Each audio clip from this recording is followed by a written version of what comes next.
தமிழ் பாரத் நேயர்களுக்கு வணக்கம். நான் உங்கள் சங்கீத்குவன். இது தமிழ் பாரத் வழங்கும் ஹெட்லைன்ஸ் நிகழ்ச்சி. அரசியல் விமர்சகரும் சவுக்கு மீடியாவின் உரிமையாளருமான சவுக்கு சங்கர் அவர்கள் சில மாதங்களுக்கு முன்பு கைது செய்யப்பட்டார். அந்த வழக்கு என்ன அப்படின்னு சொல்லிட்டு உங்களுக்கே எல்லோருக்குமே ஆடியன்ஸுக்கு தெரியும். என்ன அப்படின்னா, பெண் காவலர்கள் குறித்தும் காவல்துறையில் பணியாற்றக்கூடிய பெண் உயரதிகாரிகள் குறித்தும் ஒரு சர்ச்சைக்குரிய வகையில் ரெட்பிக்ஸ் யூடியூப் சேனலில் பார்த்தீங்கன்னா ஒரு தவறுதலான ஒரு விஷயங்களை தெரிவிச்சிருந்தார். இந்த விஷயங்கள் பார்த்தீங்கன்னா பெரும் சர்ச்சையானதை தொடர்ந்து அவர் தமிழ்நாடு முழுக்க பல்வேறு இடங்களில் அவர் மீது வழக்கு பதிவு செய்யப்பட்டது. அப்புறமேல கைது செய்யப்பட்டார். அப்புறம் அவர் கஞ்சா வைத்திருந்தார் தேனியில் ஒரு ஹோட்டலில் தங்கியிருக்கும் போது அப்படின்னு சொல்லிட்டு கஞ்சா அவரிடமிருந்து பறிமுதல் செய்யப்பட்டது அப்படிங்கிற இது போலீஸார் வழக்கு பதிவு செஞ்சாங்க. இப்போ அந்த வழக்கில் பார்த்தீங்கன்னா குண்டர் சட்டத்தை போட்டது தமிழ்நாடு அரசு.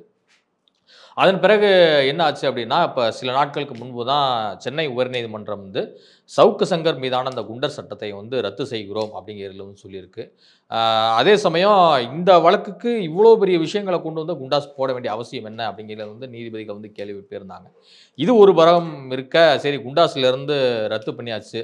அவருக்கு சில நீதிமன்றங்கள் பார்த்தீங்கன்னா அங்காங்கே போட்ட வழக்குகளை ஒவ்வொரு மாவட்ட நீதிமன்றமும் சரி இவருக்கு இப்போதைக்கு ஜாமீன் கொடுக்கலாம் அப்படின்னாங்க. இப்போ அதே போல் சென்னை உயர்நீதிமன்றம் பார்த்தீங்கன்னா சரி பிணை கொடுக்கலாம் அப்படின்னு சொல்லிட்டு கொடுத்துருந்தாங்க. ஸோ ஒரு ஓரிரு நாட்களில் வெளியே வருவார் அப்படின்னு சொல்லிட்டு எல்லாருமே வெளியே எதிர்பார்த்துட்டு இருந்தாங்க. அப்போதைக்கு என்ன ஆச்சு அப்படின்னா, தமிழ்நாடு காவல்துறை மீண்டும் அவர் மீது ஒரு குண்டாஸ் ஆக்டை போட்டாங்க. இப்போ இந்த குண்டர் சட்டம் எதுக்காக போட்டாங்க அப்படின்னா, சென்னை உயர்நீதிமன்றம் சுட்டி காட்டிய அந்த கஞ்சா வைத்திருந்ததா அந்த வழக்கு இருக்கு இல்லையா, அதே வழக்கின் மீதே பார்த்தீங்கன்னா மீண்டும் ஒரு குண்டாஸை போட்டாங்க. இதன் காரணமாக திரும்பவும் குண்டாஸ் சட்டத்தில் கைது செய்யப்படுகிறார் சவுக்கு சங்கர் அப்படின்னு சொல்லிட்டு நியூஸ்லாம் வந்துச்சு. அப்புறம் திரும்ப அதன் மீது நடவடிக்கை அவர் மீது பாய்ந்தது. ஸோ அப்போ இப்போதைக்கு கிட்டத்தட்ட அவர் ரிலீஸ் இல்லையோ அப்படின்னு சொல்லிட்டு எல்லாருமே ஒரு கேள்வி. அதே சமயம் இப்போ சுப்ரீம் கோர்ட்டுக்கு பார்த்தீங்கன்னா சவுக்கு சங்கர் அவருடைய தரப்பு வழக்கறிஞர்கள் கோர்ட்டில் ஆஜராகி மேல் அப்பீலுக்கு போயிருக்காங்க. மேல் அப்பீலில் என்ன சொல்லியிருக்காங்க அப்படின்னா, சுப்ரீம் கோர்ட் நீதிபதிகளை பல கேள்விகளை எழுப்பியிருக்காங்க. என்ன அப்படின்னா, அதாவது சவுக்கு சங்கருக்கு பிணை கொடுத்த பின்பும் தமிழ்நாடு அரசு அவர் மீது வழக்கு போட்டிருக்கா, காவல்துறை சார்பில் காவல்துறை வழக்கு போட்டிருக்காங்களா, இது என்ன மாதிரி புரிந்து கொள்ளப்படுது அப்படிங்கிறத கேள்வி எழுப்பியிருக்காங்க. அது மட்டும் இல்லாமல் சவுக்கு சங்கர் மீது என்னென்ன வழக்குகள் இருக்குது அப்படிங்கிற பட்டியலை கேட்டிருக்காங்க. அதன் பிறகு பார்த்தீங்கன்னா சவுக்கு சங்கர் மீது என்னென்ன வழக்குகள் தாக்கல் செய்யப்பட்டிருக்கு அப்படின்னு சொல்லிட்டு கேட்டிருக்காங்க. ஸோ இது ரொம்ப முக்கியத்துவம் வாய்ந்ததாக கருதப்படுது. இப்போ சவுக்கு சங்கர் தரப்பில் என்ன சொல்கிறாங்க அப்படின்னா, இது திட்டமிட்டு பழிவாங்கும் நடவடிக்கை தான்.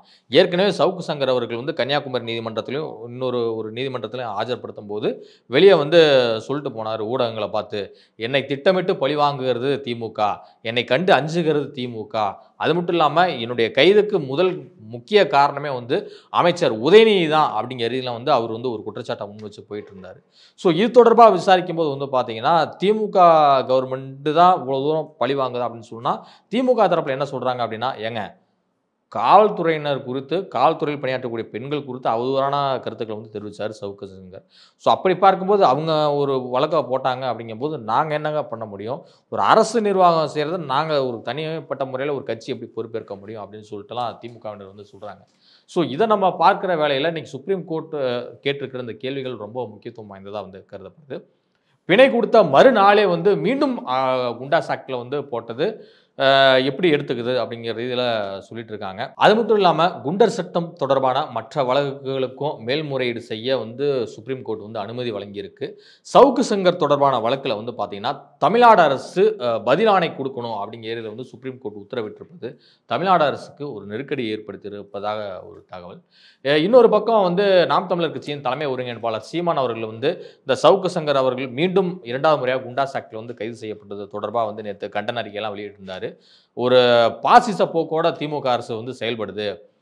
யூபியில் யோகி ஆதித்யநாத் ஆட்சியை பார்த்தீங்கன்னா கொடூர ஆட்சி, அவல ஆட்சி, இது சர்வாதிகாரத்தின் உச்சம் அப்படின்லாம் சொல்கிற திமுக அதே ஆட்சியை தான் தமிழ்நாட்டிலையும் செயல்படுத்துகிறாங்க அப்படிங்கிறது அவர் கருத்து தெரிவிச்சிருந்தார். அது மட்டும் இல்லாமல் ஊடகவியலாளர்களையும் அரசியல் விமர்சகர்களையும் பார்த்தீங்கன்னா குறிவைத்து தாக்குதல் நடத்துவது ஏற்றுக்கொள்ள முடியாத வகையில் இருக்குது அப்படிங்கிறதுல அவர் கருத்து தெரிவிச்சிருந்தார். இதற்கு அடுத்ததாக உச்சநீதிமன்றம் சமீபத்தில் வழங்கிய இந்த உள் இடஒதுக்கீடு குறித்தான அந்த தீர்ப்புகள் பார்த்தீங்கன்னா இந்தியாவில் இருக்கக்கூடிய பட்டியல் சமூக தலைவரிடம் பார்த்தீங்கன்னா பெரும் கொந்தளிப்பையும் ஒரு பெரும் கோபத்தையும் வந்து ஏற்படுத்தியிருக்கு அப்படின்னே சொல்லலாம். நீங்க பாட்டுக்கு உள் இடஒதுக்கீடு வந்து குடுத்துட்டு போயிருவீங்க. ஆனா பட்டியல் சமூக மக்களுக்குள்ள வந்து பார்த்தீங்கன்னா, அது மிகப்பெரிய பிரிவினையை வந்து ஏற்படுத்திவிடும். அது மட்டும் இல்லாம இந்த உள் இடஒதுக்கீடு அப்படிங்கிறது வந்து பார்த்தீங்கன்னா, எதிர்காலத்தில் ஒரு 30, 40 வருடங்கள் கழித்து அது ஆட்டோமேட்டிக்கா வந்து பார்த்தீங்கன்னா, மக்கள் மத்தியில் ஒரு பெரும் கொந்தளிப்பை ஏற்படுத்தி மக்களுக்குள் பெரும் பிரிவினையை ஏற்படுத்திவிடும். அப்படிங்கிற ரீதியெல்லாம் வந்து மாயாவதி, சந்திரசேகர் ஆசாத், ராம்விலாஸ் பாஸ்வான் அவருடைய பையன் மத்திய அமைச்சர் சிராக் பாஸ்வான், மத்திய இணையமைச்சர் ராம்தாஸ் அத்வாலே, திருமாவளவன், கிருஷ்ணசாமி இன்னும் பலர் வந்து இது போன்ற கருத்துக்களை வந்து தெரிவிச்சுட்டு வராங்க. ஆனா விசிகாவின் நிலைப்பாடு என்ன அப்படின்னா, தமிழ்நாட்டில் வந்து அருந்தியதற்கான 3% இடஒதுக்கீடு கொடுத்தது வந்து சரி. தமிழ்நாட்டுக்கு வந்து ஓகே. பட் ஆல் இண்டியா லெவல்ல வந்து பார்த்தீங்கன்னா, நம்ம மற்ற மாநிலங்கள ஒப்பிடும்போது அங்க வந்து கொஞ்சம் பிரச்சனை இருக்கு. ஸோ அது தொடர்பா நம்ம இது பண்ணும்போது, உள் இடஒதுக்கீடு அங்க தேவையில்லாத ஒண்ணு அப்படிங்கிறதுல வந்து போராட்டம் பண்ண வேண்டிய தேவை இருக்குன்னு சொல்லி, நேத்து உள் இடஒதுக்கீடு போராட்டம் தொடர்பாக சென்னை வள்ளுவர் கோட்டத்தில் கண்டன ஆர்ப்பாட்டத்தை நடத்தினாங்க விசிகாவினர். இதில் பேசிய திருமா என்ன சொல்றாரு அப்படின்னா, தமிழ்நாட்டில் தலித் வந்து முதல்வராக முடியாது. அது வந்து ஒரு மாநில அதிகாரத்துக்கு வர முடியாது அப்படிங்கிறதுல வந்து பேசியது ஒரு பெரும் சலசலப்பை வந்து ஏற்படுத்தியிருக்கு. ஸோ இப்போ பேச வேண்டிய அவசியம் என்ன? அது மட்டும் இல்லாம சமூக நீதி, சமத்துவம் பேசக்கூடிய திராவிட முன்னேற்றக் கழகத்துடைய கூட்டணிலாம் தான் இருக்காங்க. அப்படி இருக்கும்போது இவர் ஏன் வந்து இது மாதிரி கருத்தை தெரிவிச்சிருக்காரு அப்படிங்கிறத வந்து பலர் கேள்வி எழுப்பினாங்க. இது தொடர்பா சில அரசியல் விமர்சகர்களிடம் வந்து நம்ம கேட்கும்போது அவங்க என்ன சொல்றாங்க அப்படின்னா, திமுக மீது திருமா அவர்களுக்கு வந்து பார்த்தீங்கன்னா, ஒரு மனக்கசப்பும், ஒரு வருத்தமும், ஒரு பெரும் கோபமும் வந்து இருக்குங்க. ஸோ அதன் காரணமாகவே வந்து பார்த்தீங்கன்னா, 2 திராவிட கட்சிகளையும் சேர்த்தே வந்து சொல்றாரு. திமுகவும் சரி, அதிமுகவும் சரி, ஒரு காலத்திலயும் தலித்தை வந்து தலைவரும் ஆக்காது, தமிழ்நாட்டினுடைய முதல்வரும் ஆக்காது அப்படிங்கிறது வந்து குறிப்பிடுறது வந்து பார்த்தீங்கன்னா, இப்போ டைரக்ட்டா வந்து திமுக மீதான ஒரு அட்டாக்கா தான் வந்து பார்க்க வேண்டிய தேவை இருக்கு அப்படிங்கிறது சொல்றாங்க. ஸோ இதனுடைய காரணம் என்ன அப்படின்னு சொல்லிட்டு யோசிக்கும்போது வந்து பார்த்தீங்கன்னா, நிறைய பேர் சொல்றது என்ன கருத்தா இருக்குன்னா, வேங்கை விவகாரத்தில் வந்து பார்த்தீங்கன்னா, தமிழ்நாடு முதலமைச்சர் மு.க. ஸ்டாலின் அவர்கள் இன்று வரை அந்த மக்களை போய் சந்திக்காது ஒரு பெரும் குறையாகவே வந்து பார்க்கப்படுது. அது மட்டும் இல்லாம நாங்குநேரியில் 12ஆம் வகுப்பு படித்த சின்னத்துரை என்பவர் வந்து பார்த்தீங்கன்னா, மற்ற சாதி இளைஞர்களால் வந்து பார்த்தீங்கன்னா, கடுமையாக வெட்டப்பட்டார்.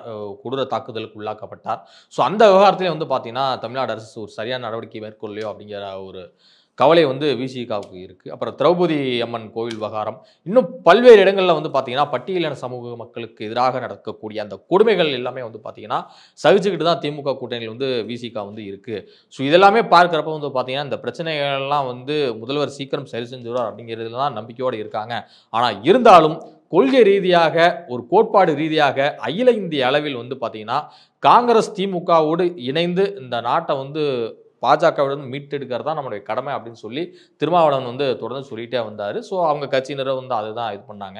தேர்தலில் கூட வந்து பார்த்தீங்கன்னா 3 சீட்டு கேட்டாங்க.